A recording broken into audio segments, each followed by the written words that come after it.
wonder, you tell me, there are 4 kinds of people Allah talks about that He has favored.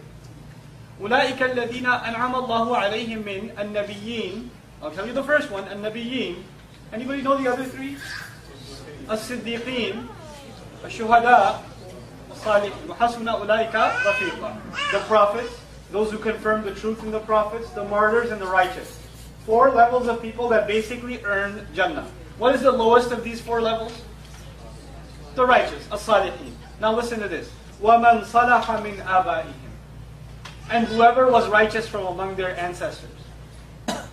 Salaha implies here the lowest level qualified to enter Jannah. This person made it to Adan. Their family member is at the lowest level. They're at least righteous, so they made it into Jannah. And Allah says, because of you, they get upgraded. They get upgraded. You could be with them. Now here's the thing. I like to compare this to dunya. You know, in dunya, you go into make a booking at a hotel, right? So you have a lot of family coming, you make a booking at a hotel, you get the executive suite on the top floor, the really big baller room that they charge a lot of money for, and they only have like 3 rooms like that. You get one of those rooms. And the rest of your family has 5, 6 rooms on one of those economy peasant class floors. Right? They have those. So you go to the concierge and say, I'd like to be with my family. What are they going to do? Put all of them in executive suites or put you down in the economy class? What are they going to do? They're going to put you down in economy class. What does Allah do here? You're in the executive class Jannah, the premium package. They're in the economy package Jannah. What does Allah do? He upgrades them. وَمَنْ صَلَحَ مِنْ آبَائِهِمْ. And then Allah says آبَائِهِمْ. It's such a beautiful thing. It's this amazing reunion. Not like the ones we have at Eid. The reunions we have at Eid get complicated. Not like those. These are actually happy occasions. Right? What happens here is, you know, for example, before I was born, my mother's dad, my grandfather, had passed away. I never met him. I only heard stories about him from my mother. Right? There are people who tell me my great-grandfather was a muhaddith. 3, 4 generations ago he was this or he was that. Or my great-great-great-grandfather fought the British in this war. And we have stories recorded in history and, you know, we're from his legacy, etc., etc. You don't just get to meet your dad and your granddad. You get to meet your ancient ancestors. I mean, I come from Pakistan, and I know for a fact, probably somewhere up in my ancestry, my ancient ancestors were Hindu. Right? Islam came to them. They're not like born into Islam. They were Hindu. And there was some Hindu back in the day that became a Muslim.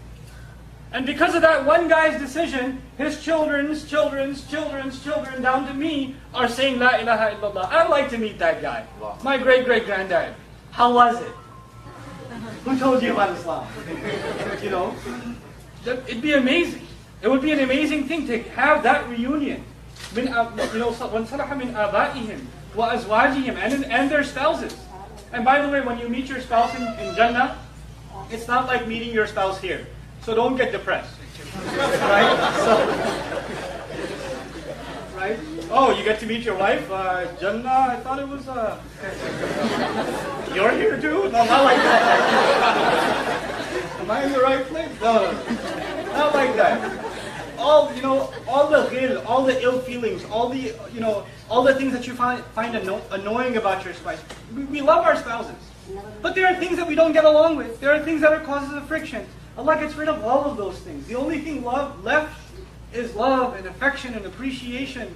You know, that's all that's left. And then you meet your spouse and you're like, wow, why weren't we like this in dunya? Because it's Jannah.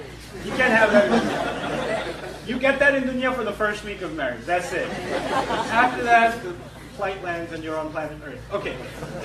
وَذُرِّيَّاتِهِمْ and their offspring. Imagine right now, alhamdulillah, I have small children.